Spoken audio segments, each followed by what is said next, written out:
What would you do if everything you fought for was ripped away from you? I'm not talking about a simple loss, but the kind of betrayal that cuts deeper than any sword.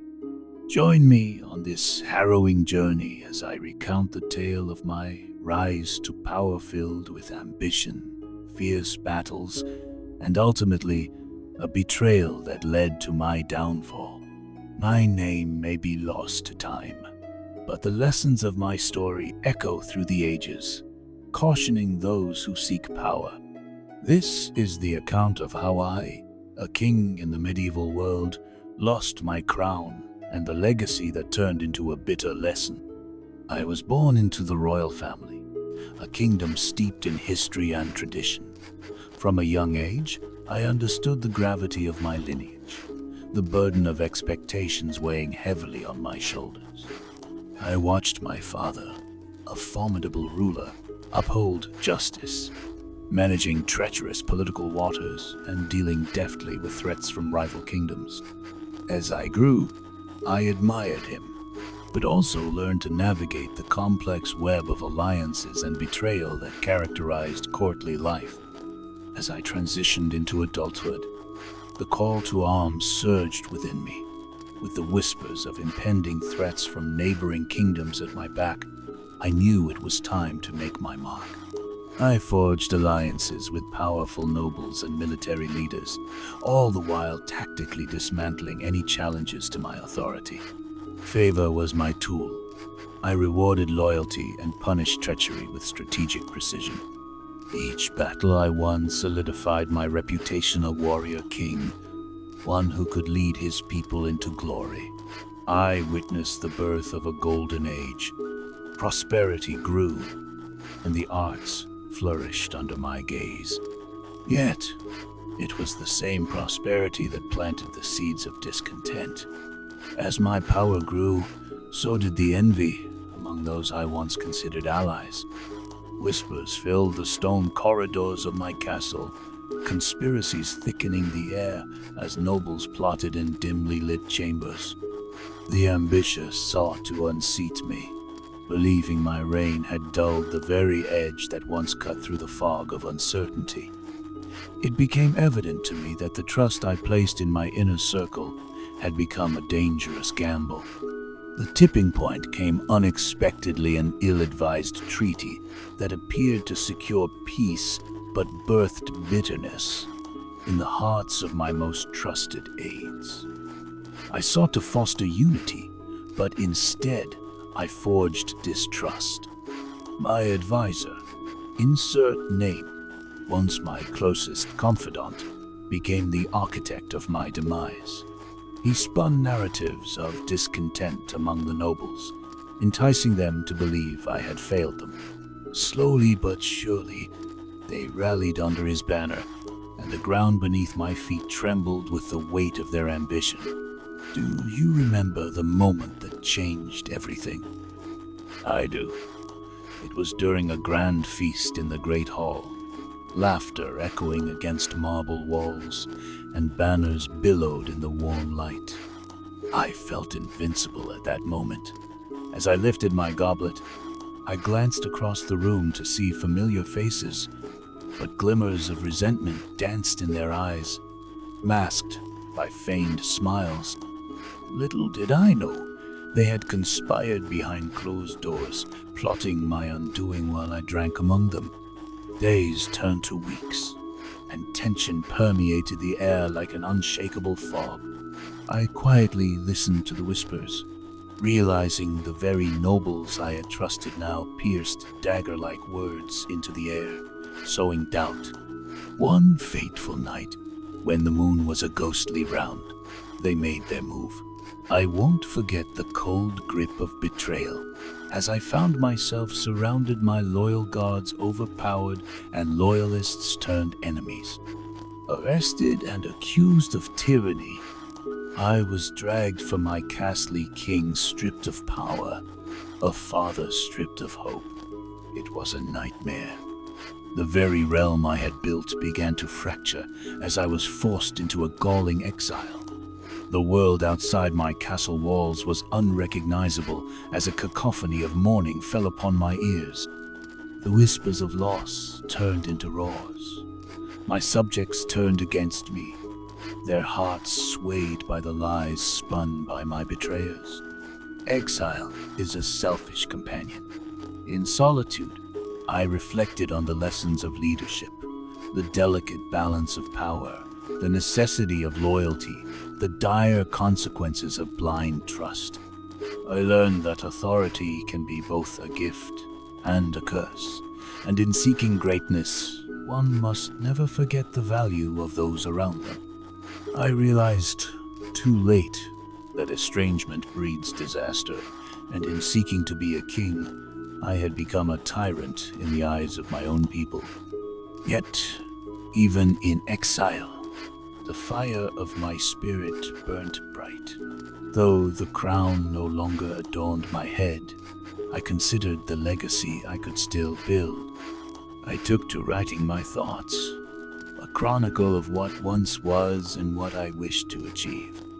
Perhaps future generations would learn from my mistakes, ruling with an understanding that power rests not solely in might, but in the hearts of those you lead.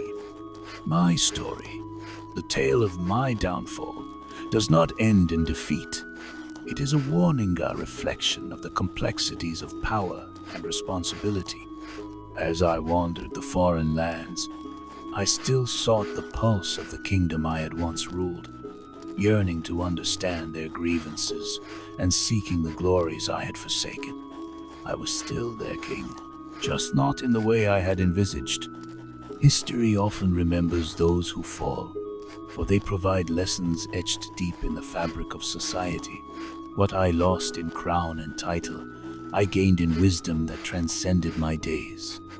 I became a ghost in the annals of history, a story whispered in the corridors of time. But this humility forged a path towards understanding, a guide for future leaders navigating the treacherous waters of power and loyalty. As you ponder my story, reflect on your own life. Each of us is faced with decisions that can lead to triumph or tragedy. The path of a leader is fraught with challenges, but remember, brotherhood and trust are your strongest allies. Do not let ambition so cloud your vision that you fail to see the true strength lying within those at your side. Together, we are stronger, but alone, we face peril. Join me on this journey of self-discovery and resilience as I embrace my legacy and share the imperishable message that binds leaders past and present. For the journey does not end here. It continues through the echoes of time, teaching lessons anew. If you found my story compelling and wish to hear more tales from the annals of medieval history, I invite you to subscribe to Medieval Stories. Let's explore together the complex tapestry of our past, uncovering the wisdom within every tale. Together, we can become storytellers of our own, ensuring the lessons of history live on for generations to come. In the quiet moments of reflection, I often visualized my kingdom, its rolling hills, bustling marketplaces, and the vibrant life that once thrived under my rule. The fabric of our society wove a rich tapestry where the strength of the people united under a common purpose. But as I stood alone, stripped of my title and authority, I pondered the fragility of that unity and how it unraveled at the first signs of discord. Recollections flooded back as I envisioned my throne room, a grand space filled with laughter and camaraderie, where decisions changed the fate of our realm. My subjects looked to me for guidance, saw me as a beacon of hope and strength. I had always believed that as long as I maintained that bond of trust, my reign would flourish. Yet, like a swift wind, the tides turned against me. I remembered fondly the night spent discussing matters of state with my council, the excitement of new possibilities blooming like flowers in spring. But even then, subtle fractures rippled through the conversation. Nobles would exchange furtive glances, their expressions turning an unsettling shade of gray as they plotted, casting shadows upon the bright future I envisioned. And here I was, now, a figure of both reverence and ridicule, roaming foreign lands as an exile. Each day began with the bitter taste of a life left behind, yet it also ignited an ember of resilience in my heart. I was determined to learn, to adapt to become more than a king dethroned, but instead a phoenix that could rise from the ashes of betrayal. Though stripped of my crown, I found inspiration in the common folk. They were ordinary yet extraordinary in their capacity to endure. Farmers toiled endlessly in the fields, their backs bent but spirits undeterred. Merchants traded goods with laughter and camaraderie over simple meals.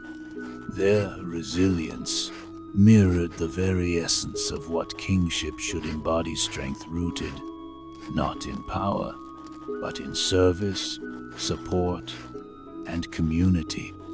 In my travels, I encountered tales of other rulers who had faced similar fates. Some turned to vengeance, consumed by hatred towards their betrayers. Others rebuilt their kingdoms, armed with lessons learned amidst their struggles, forging alliances with those who once stood against them. These stories resonated deep within me, filling me with newfound purpose. I vowed that my legacy would not be one of bitterness, but one of growth and enlightenment. With each passing season, I sought knowledge. I immersed myself in the cultures of those I met along the way. From wise sages, I learned of diplomacy and the art of negotiation. I studied their histories, soaking in tales of conflicts resolved through dialogue rather than bloodshed. This knowledge became my ally, guiding my actions and shaping my views on power. As I traveled, I began to write a chronicle of my experiences, a testament to my journey. I filled pages with reflections and observations, recounting the triumphs and pitfalls of leadership. My intentions were to share this wisdom freely, a guide to those who walked the treacherous path of authority. With each word, I transformed my pain into lessons for the future, a map illustrating the poisons of betrayal and the antidotes of loyalty and trust.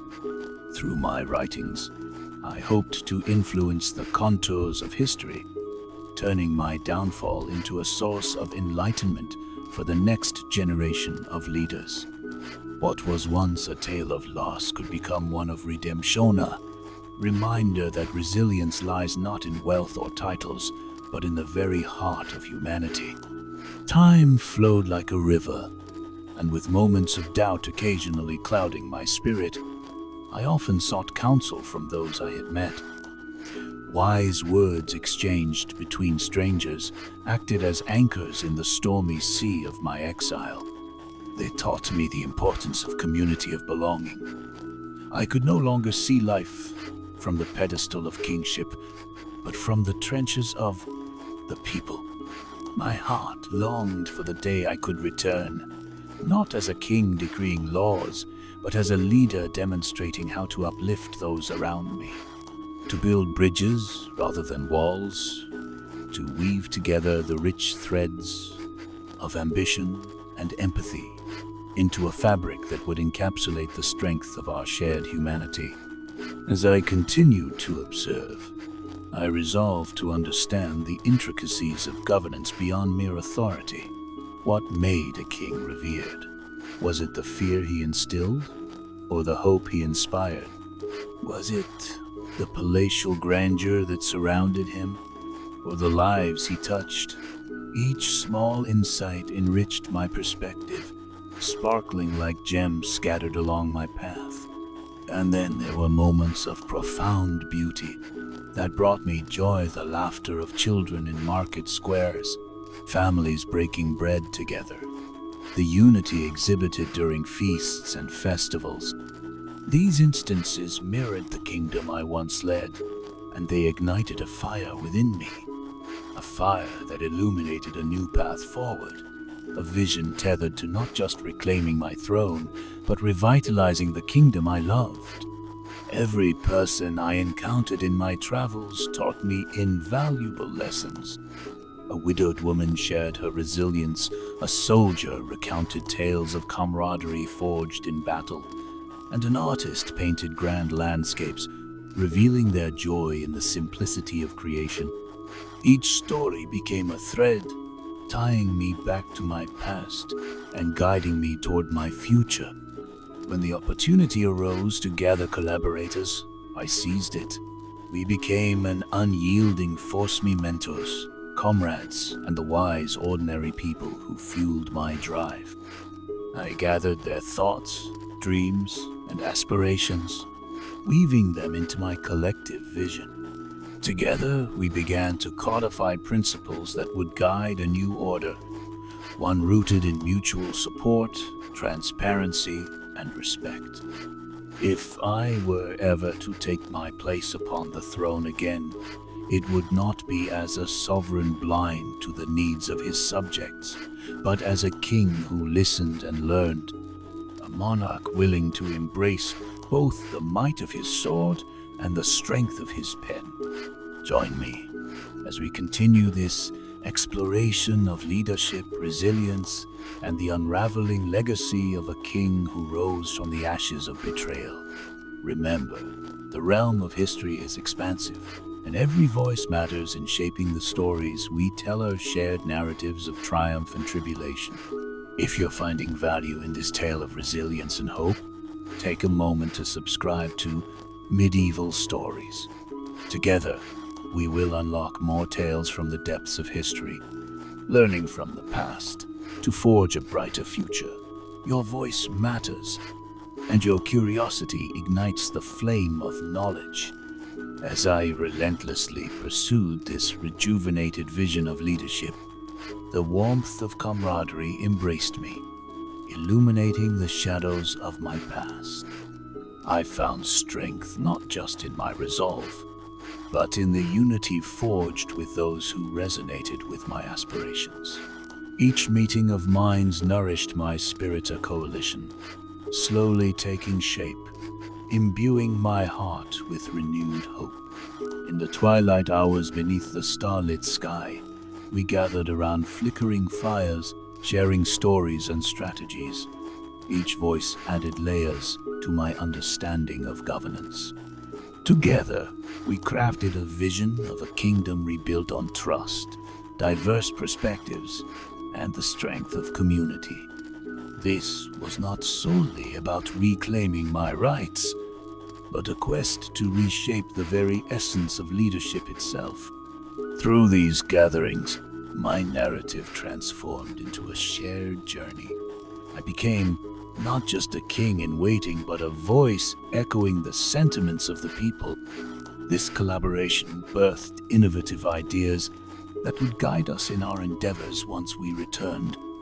We envisioned policies that would empower the local communities, integrate their needs into the fabric of governance, and foster dialogue between all layers of society. As the months wore on, the embers of revolution flickered brightly in the distance. Whispers of discontent seeped through the walls of my former castle.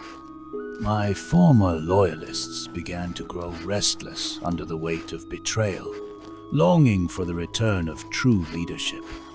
Their yearning sparked hope within me. Perhaps the tides were finally shifting.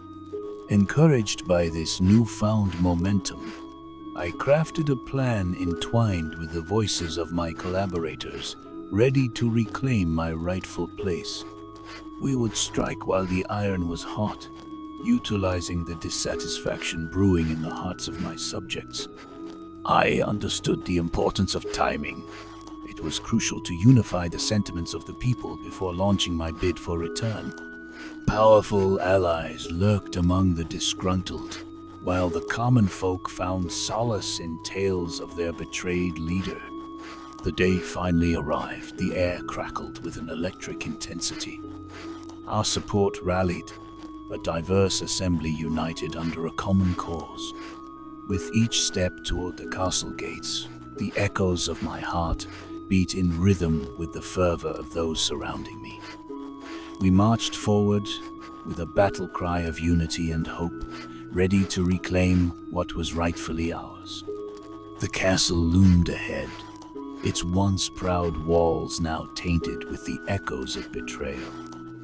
The fiery spirit of revolution burned brightly within our ranks, igniting a determination that could not be extinguished. With allies positioned strategically across the grounds, we prepared to face the adversaries who had cast me aside. As we surged through the gates, a cacophony of clashing swords and rallying cries filled the air. The contours of my past battles flooded back the adrenaline, the strategic maneuvers, the pulse of the fight. But this time, our resolve was steadfast and united.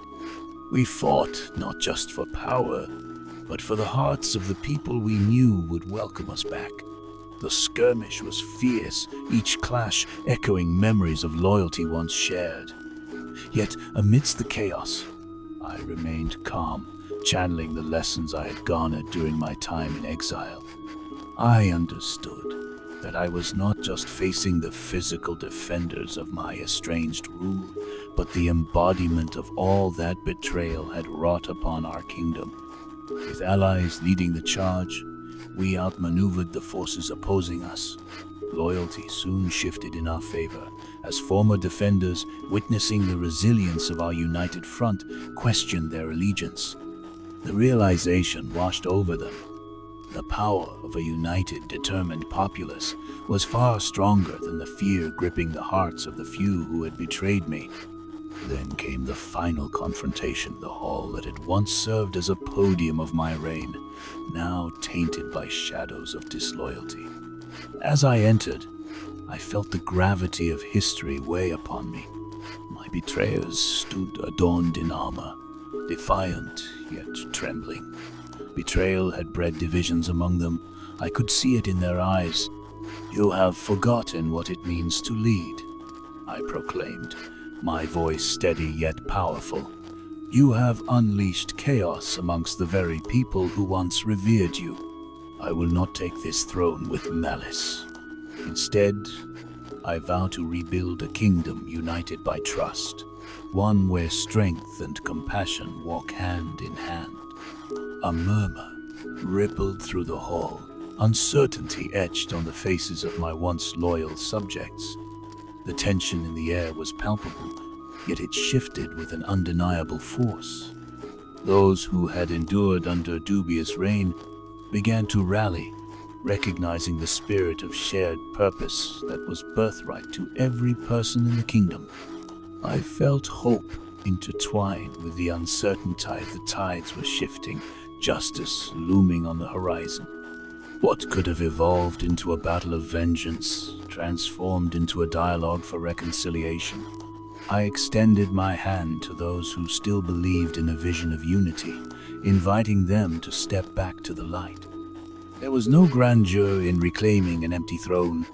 I sought to embody the leader my people longed for, a visionary, sworn to rebuild and empower. With each voice embracing the notion of unity, I laid out my vision: an inclusive kingdom, protecting the rights of everyone, where dialogue flowed like a river of nurturing wisdom. It was time to craft an era where every citizen enjoyed agency, their voices woven into the fabric of governance. As day crested into night, the tide of revolution transformed into a resurgence of hope. My supporters rallied, the hall filled with fervent cries of loyalty and belief in a renewed future. This was the dawn of the journey I had envisioned, a movement rising from the ashes of betrayal, rekindling our spirits for a truly just kingdom. And now, as I embraced my rightful place upon the throne, I knew I was not merely reclaiming an identity. I was anchoring the hope of my people. If you have traveled this path with me, seeking these threads of resilience, I invite you to join me in exploring this wondrous labyrinth of history further. Subscribe to Medieval Stories, and together we shall unravel more tales of triumph and transformation, ensuring that the echoes of our past enrich our future. Each story is a lesson, a guide for the hearts and minds of those who dare to dream. As I settled back onto the throne, the familiar weight of accountability rested upon my shoulders. It was a crown that shimmered with the brilliance of hope, yet held the gravity of responsibility. The hall, once a theater of deception, became a sanctuary for healing as I gathered the remnants of my court. The air hummed with anticipation, the whispers of change and unity underlined every conversation. In the days that followed, I set forth a newfound commitment to inclusivity. I sought counsel from diverse voices across our kingdom: merchants, farmers, craftsmen, and scholars, each with their unique perspectives. I listened intently, learning from their struggles and triumphs, allowing their insights to shape the governance we would forge together. I envisioned a council that reflected the entirety of our populace. No longer would I rule from an ivory tower, detached from the hearts and minds of those I served. The very sycophants who had once fawned over my predecessors could now be replaced by those who embodied the spirit of our people. This radical shift was met with hesitance, yet the growing support from the common folk emboldened my resolve. It became evident that trust needed to be rebuilt from the ground up. Together with my council, we established forums, community gatherings where every citizen could voice their concerns and dreams. The halls of my castle transformed into arenas of dialogue, laughter, and occasionally disagreement, but above all, they became spaces of genuine connection. As the weeks rolled on, a profound transformation swept through the kingdom. With streams of input and collaboration flowing like a river, we began drafting a new charter that codified our shared values of loyalty and respect and outlined the responsibilities of leadership. We blurred the lines of power, weaving a tapestry of governance where authority flowed collectively rather than resting in the hands of a singular ruler. The old guards, those who had once aligned themselves with my detractors, began to see the winds of change. Whispers of hope altered their loyalties, turning fear into determination. They recognized in the voices of the people a fire that demanded respect, a glimmer of the very essence of what unification could birth. The new charter, unveiled amidst a gathering of eager citizens, was met with cheers and exuberance. It defined our collective mission as guardians of our land, where community prosperity thrived hand in hand with accountability. In its pages, I penned my commitment to transparency, a promise that decisions made within the council would not merely reflect the desires of the few, but the needs of the many. Yet as I reveled in the spirit of rebirth, shadows loomed in the background. Those who had orchestrated my betrayal eyed my efforts with suspicion and thwarted ambition. Old rivalries died hard. They trafficked in whispers, weaving narratives aimed at unraveling our new Fabri's insidious tales that sought to lead us back into cycles of division. The remnants of betrayal were not easily extinguished. Their poison lingered in the air, threatening to infiltrate the unity we had begun to cultivate. Nonetheless, the redemption of the kingdom was rooted in resilience. I understood that the journey of healing was fraught with obstacles, yet I remained undeterred. Encouraged by the vibrant spirits of my fellow citizens, we organized gatherings not to shun dissent, but to invite discourse. I became a presence among the people, engaging in discussions at marketplaces and town squares, showing my commitment to bridging the rift that divided us. Each time a challenge arose, a complaint from a disgruntled farmer, or skepticism from a wary merchant, I welcomed it. I responded with openness, determined to honor the trust being rebuilt.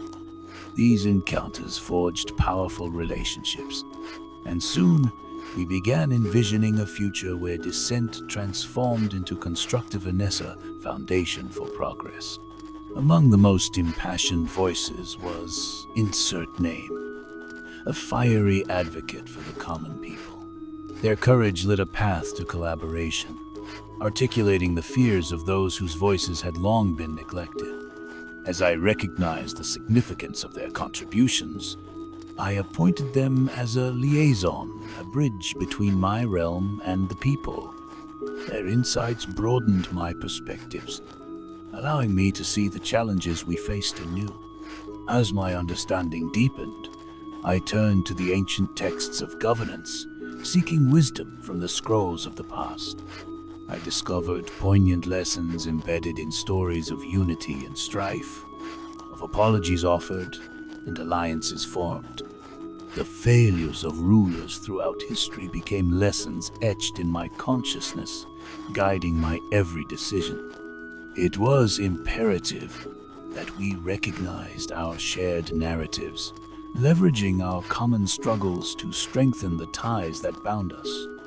I initiated programs aimed at education and empowerment, ensuring that the future generations grasped the importance of their agency. I invited scholars to establish schools, transcending the constraints of social class. The kingdom would flourish when knowledge was freely shared and innovation embraced. Meanwhile, I turned my attention to the grievances that had persistently brewed beneath the surface.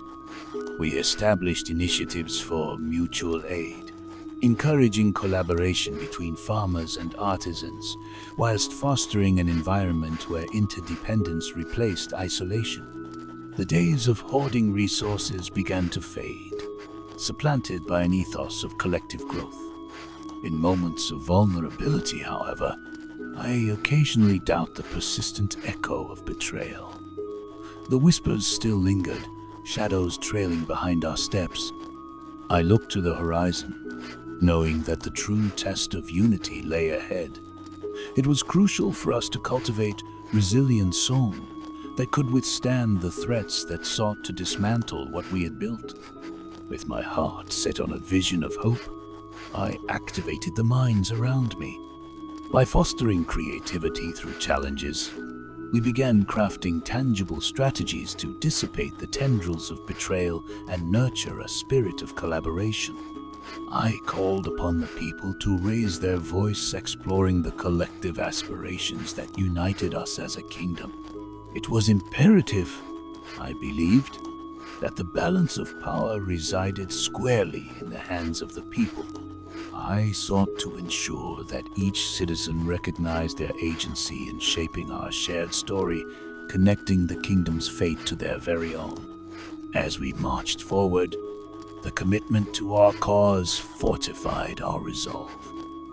I stood before the eager crowd, every face illuminated by the glow of anticipation, ready to face the challenges ahead.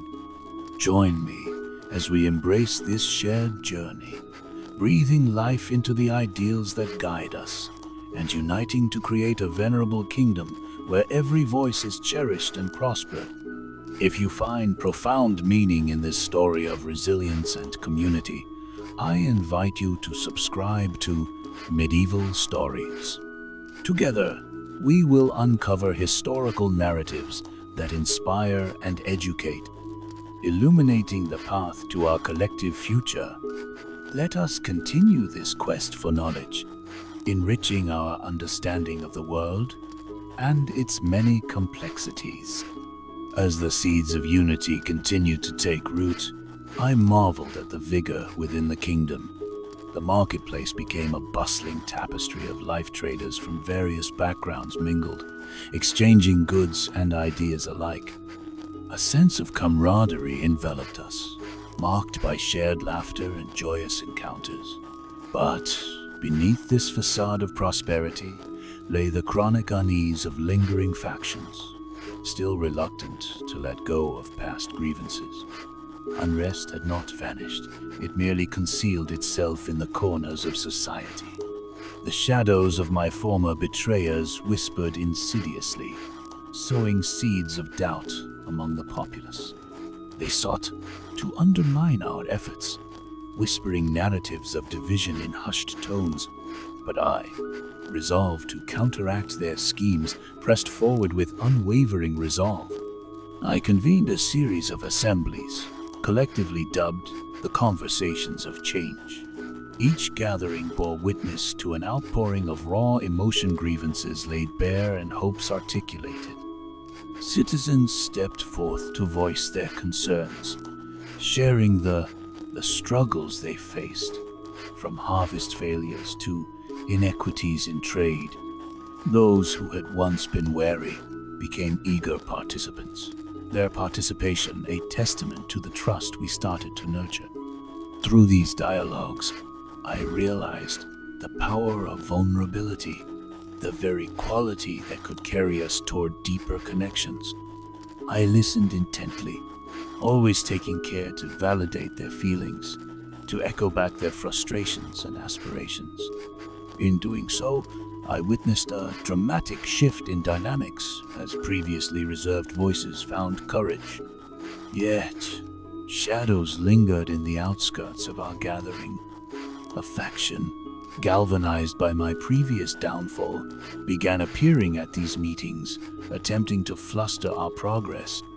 They challenged my right to lead and suggested returning our kingdom to the archaic ways governed by fear and authoritarianism. Their presence was disruptive, but I refused to yield to their tactics. With resolve firmed by my experiences, I leaned into the challenge. I initiated constructive discussions, extending an olive branch to those who opposed us. A healthy debate should flourish among leaders and citizens alike, I proclaimed. Our power relies on unity of purpose, not power over others, but the shared dream of a flourishing realm. Fear was a powerful adversary, and to combat it, transparency became our greatest ally. I encouraged open dialogue, reaffirming the importance of presenting diverse ideas. The challenge of differing viewpoints enriched our territory, fostering an environment ripe for innovation and growth. It was not merely about relinquishing power, it was about sharing it. As the weeks turned into months, I endeavored to ensure every corner of our kingdom felt this spirit-fostering change. A traveling coalition of advisors and representatives visited far-off villages drawn forth by a shared cause of reform. They gathered stories and insights, bringing first-hand experiences from the people directly to the heart of governance. I adopted a grassroots approach wherever possible, recognizing that each voice mattered. Engaging with citizens during local festivals, I shaped an array of initiatives reflecting the diverse nature of our society. Through their diverse backgrounds, I learned the strength that diversity bore, the ability to tackle challenges with multifaceted perspectives and solutions. Yet, amidst this thriving ecosystem of collaboration, I understood that faith had to be earned. We established a charter for ethical governance zone that embraced accountability. Each representative would undergo regular assessments, ensuring their connection to the people remained strong and resolute. My administration bore the burden of delivering on promises, and the people began to believe in this drive for transparency. But peace is often tested by unforeseen storms. As the sun set one fateful evening, I received troubling news. A critical delegation from a neighboring kingdom approached my gates, their expressions fraught with uncertainty. They brought tidings of grievances tied to our recent advancements, dissatisfaction with market prices, trade practices, and fears of economic sustainability. This was a crucial moment. It threatened the very fabric of unity and progress we had painstakingly woven into our society. Fostering relationships across borders required finesse and delicacy. As trust was hard-won and easily shattered, I gathered my counsel, knowing we had to approach this meeting with tact. As we prepared for the dialogue, I understood that this encounter could serve as an opportunity to shift perceptions, proving that cooperation thrived from understanding instead of fear. A kingdom's reputation often hung in the balance, and I was determined that our standing be one of honor. As I stood before the assembled delegation, I focused on the weight of the moment. Grievances often stem from a lack of understanding, I began, my voice calm yet assertive. Let us navigate these waters together, fostering trade practices that benefit us mutually. I am but a custodian of our shared future. The delegation listened as I highlighted the efforts we had made to foster ethical trade and community empowerment. Their skepticism nudged against my optimism, but through active discourse, I sought to dissolve tension. As we recounted potential agreements, the contours of partnerships began to emerge, building towards shared prosperity. The challenge lay not solely in navigating the tempestuous waters of trade, but within the human connections we forged while facing adversity. In recognizing our differences, we strengthened our bonds, declaring our commitment to collaboration even amidst discord. Beneath the negotiation table, however, the shadows of dissent still lingered. My former betrayers rallied behind their vehemence, using the growing tensions as fodder to disrupt our unity. Subtle insinuations spread like wildfire in the marketplace, twisting my conciliatory efforts into a narrative of weakness and attempt to undermine our progress. But once again, I drew upon the lessons garnered from my time in exile. I recognized that every setback could fuel the fire of resilience. The whispers contested my authority, yet I was resolved to keep the rivers of dialogue flowing. I called forth further, assemblies adapting our conversations of change into a platform where individuals from both kingdoms could engage. Dialogue was not merely an art, it was a bridge that could unite two disparate factions, converting rivals into partners. Word spread, and interest peaked as citizens from both realms gathered. We opened dialogues on common goals, channeling our energies toward collaboration instead of discord. Artisans exchanged trade secrets, farmers laid the foundation for cooperative ventures, and isolated societies began to flourish in newfound connections. Through this process, I knew I had unearthed a potent truth. Building bridges is never an easy endeavor, but the willingness to listen and learn can steer us toward a realm where division loses its grip on humanity. If you find value in this narrative of transformation, I invite you to subscribe to Medieval Stories. Together, we will delve into the chronicles of resilience and collaboration, unlocking the lessons that history has to offer, guiding our journey forward into a brighter future. As dialogues flourished and efforts to unite in the spirit of collaboration grew, a sense of optimism washed over the kingdom. We witnessed a renaissance of relationships across our borders. Merchants exchanged wares once tightly guarded, artisans learned from one another, and common farmers began to cultivate relationships, producing not only harvests but trust as well. Yet, With the butterfly of change nestled in our midst, ominous clouds threatened to engulf our efforts. The faction that had plotted against me cast their shadows over negotiations. They understood that should trade flourish, so too would my reign deepen its roots.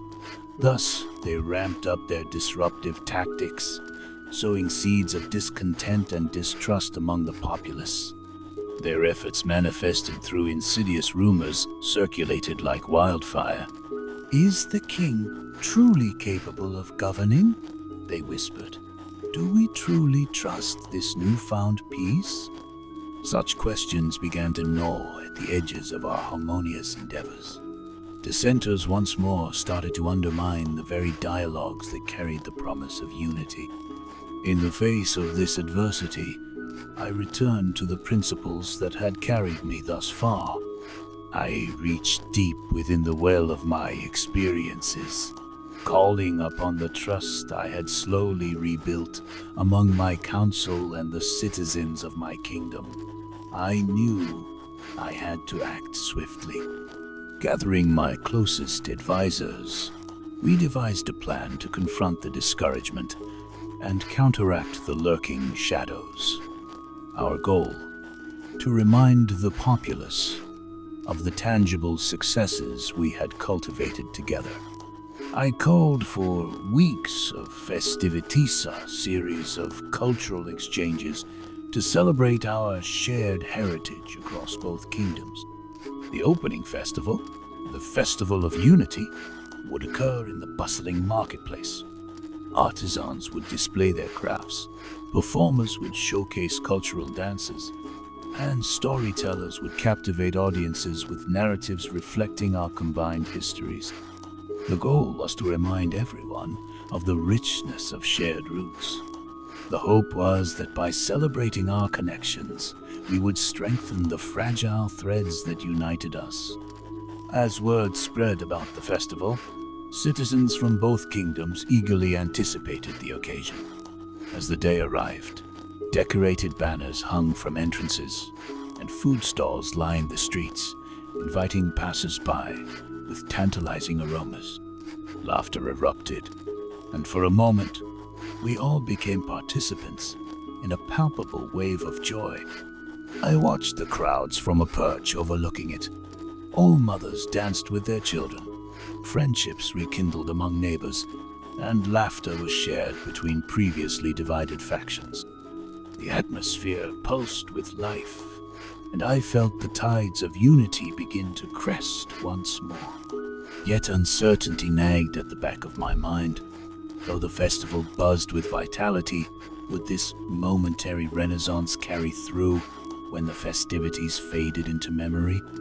As I mingled throughout the jubilant crowds, I steeled myself against the lingering doubts and prepared for the dialogue to follow. In an impromptu speech, I called for silence, feeling the energy shift as the voices and laughter quieted down. In times of division, it is crucial we remember the ties that bind us.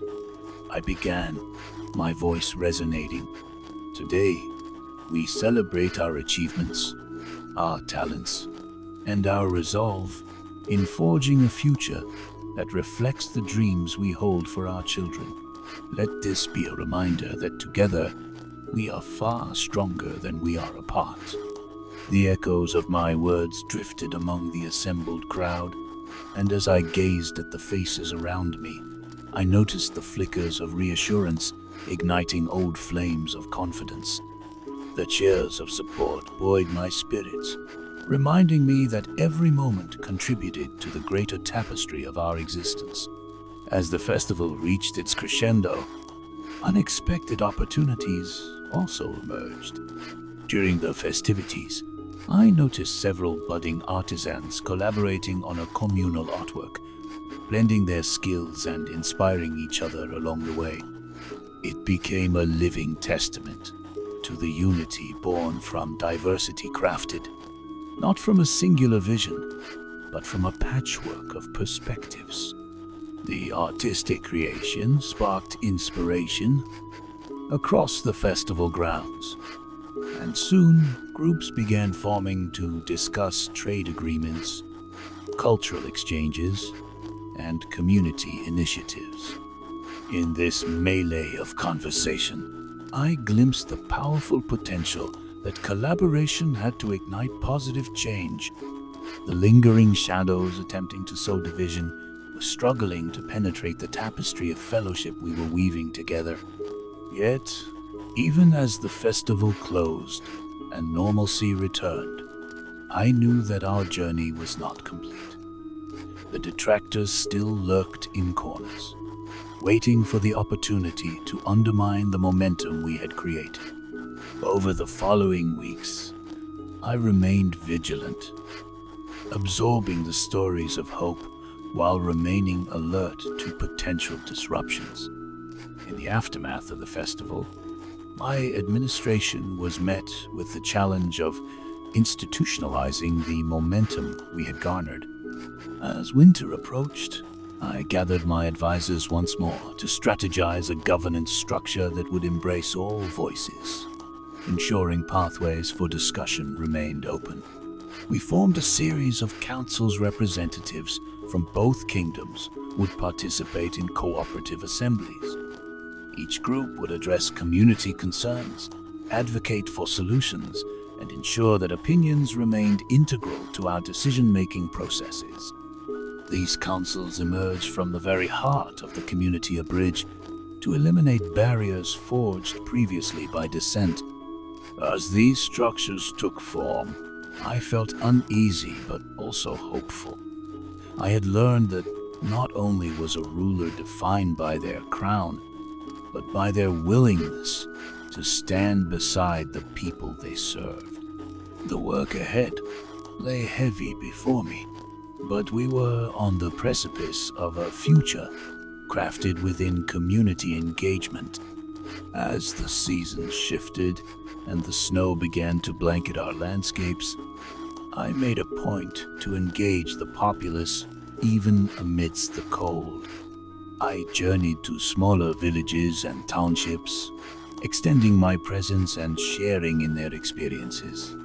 Under open skies, we developed a bond, strengthened by the chill and warmth of shared stories. Throughout my travels, I remained attuned to the whispers of discontent that still persisted. I reaffirmed my commitment to transparency, ensuring citizens received regular updates upon decisions made within my council. The more I spoke to the people, the more I learned. While some remained skeptical, many saw the value of engaging proactively in community affairs. Discussions ebbed and flowed, and as we exchanged ideas, a sense of belonging rekindled itself in hearts across the realm. In these moments, I was reminded of my fundamental mission. The path to a thriving kingdom rested upon the values of trust, accountability, and shared purpose. United, we could withstand the hardships that awaited, cultivating resilience rooted in our connections. As spring beckoned, a new light filled our hearts. I stood before, prepared to forge ahead and ensure that the lessons earned from both the heights of power and the depths of betrayal informed our actions moving forward. If this journey of community resilience resonates with you, I invite you to subscribe to Medieval Stories. We shall continue to explore the chronicles of history, learning from the legacies left behind to carve our paths to a brighter future. Join us as we embrace the voices of the past so we may craft our own compelling legacies. As spring unfurled its vibrant colors across the kingdom, I felt invigorated by the renewal of life and the promise it ushered in. The air fluttered with possibility, a palpable energy echoing among the blossoming trees and budding flowers. It reminded me that, much like our land, we too were capable of transformation, undergoing metamorphosis from a broken past into a future rekindled with optimism and growth. With the momentum from the festival still resonating in our hearts, we set our sights on initiatives that would expand upon the frameworks we had established. Each council convened to tackle pressing concerns, transforming latent ambitions into actionable plans. Town meetings became lively hubs of discourse, wherein community members contributed, debated, and crafted solutions that benefited us collectively. One community initiative focused on revitalizing trade routes that had languished under the weight of mistrust and betrayal. Local artisans and merchants began proposing cooperative market-shared spaces where goods could be exchanged fairly and transparently. It wasn't merely a budding barter.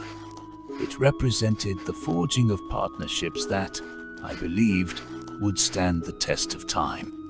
We engaged in dialogue with neighboring kingdoms, establishing mutually beneficial trade agreements that would dissolve the barriers of isolation. As spring wore on, crops flourished, and our merchants returned with news of growing opportunities. The promise of economic revitalization thrummed through every town, infusing the population with excitement and hope. My role as their leader transformed. I became less of a distant ruler and more a custodian of dreams. Yet, amid the positive changes, was a depth of complexity I had not anticipated. The echoes of dissent still haunted our halls, a reminder that transformation rarely comes without conflict. The factions led by my former rivals began to rally their supporters, sowing division among the populace. Whispers of doubt circulated, feeding into a growing narrative that branded me as unfit to lead. Distrust crept back into conversations, threatening the fragile alliances we had built. Determined not to let fear take root, I sought engagement with the discontented. I ventured to the outskirts of my domain, seeking those who bore the heaviest criticisms and effort to turn perceptions around and infuse understanding back into our dialogue. I listened closely, taking note of grievances that echoed throughout the villages while acknowledging the hopelessness felt by some who had yet to benefit from the windfall of change. Through countless conversations, it became evident that many were hesitant to fully embrace the momentum forward, not out of hate, but from a deep-seated fear of being cast aside again. They had witnessed the devastation of betrayal and remained wary of trusting in unproven alliances. I realized that rebuilding trust required more than speeches. It demanded actions that resonated on personal levels. To bridge these gaps, I initiated a series of listening gatherings, where citizens were encouraged to express their thoughts and fears openly, both the positive and the negative. Such gatherings provided a safe space for individuals to voice concerns, transforming the vague atmosphere of dissent into actionable feedback. The first listening gathering took place in the heart of our marketplace. Standing before my subjects, I openly invited criticism, ensuring that every voice would be both heard and respected. Armed with determination, I approached the meeting with vulnerability, revealing my own fears and failures that had led us to this point. The walls began to crumble as I shared my journey of struggle, the pain of betrayal, the triumphs of rebuilding, and the hope for our shared future. What followed was an intense yet cathartic exchange of emotions. The dialogue ranged from expressions of skepticism to moments of heartfelt understanding. Participants spoke candidly about their frustrations, recounting how the past still clung to their hearts like shadows. As they shared their stories, I could feel their weight, the burden of disillusionment, mingled with the flickers of hope yearning to be awakened. The transformation was remarkable. Each word spoken acted as a thread, weaving us back together as a community. Empathy rippled through the gathering as we acknowledged our shared humanity.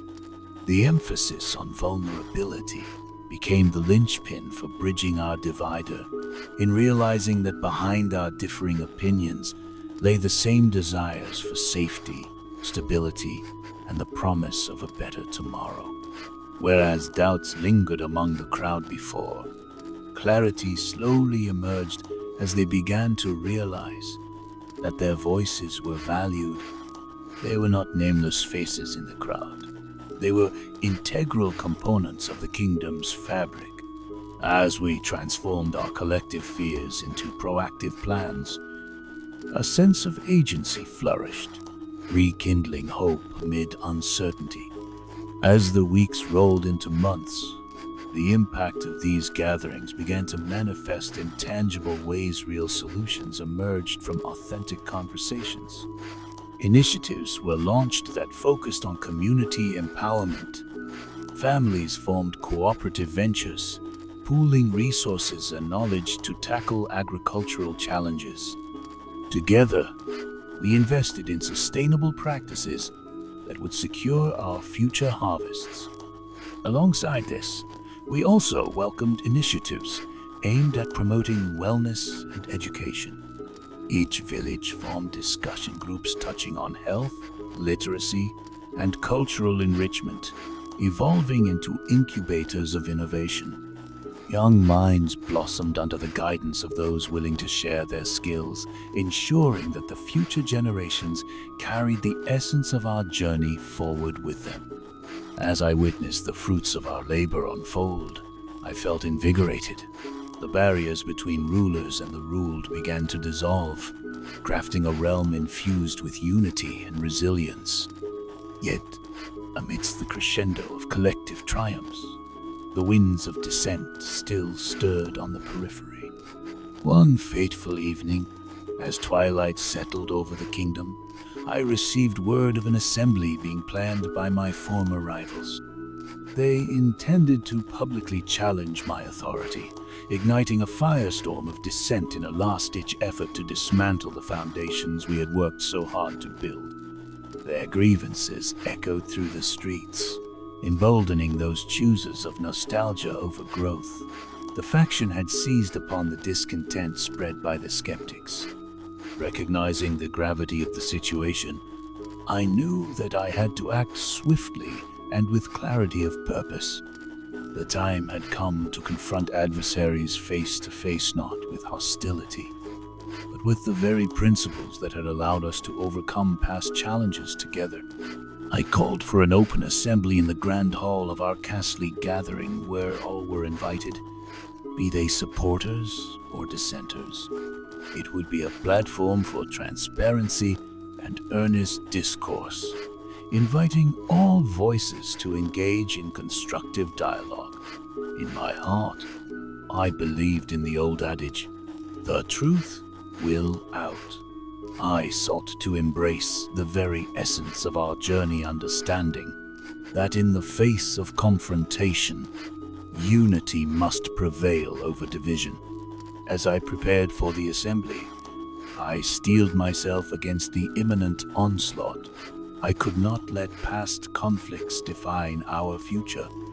Instead, I aimed to weave the very threads of community, camaraderie, and compassion into the dialogue ahead. If you are inspired by the journey of resilience and unity, I welcome you to subscribe to Medieval Stories. Together, we will continue to explore powerful narratives of history, delving into lessons that illuminate paths through tumultuous times toward brighter horizons.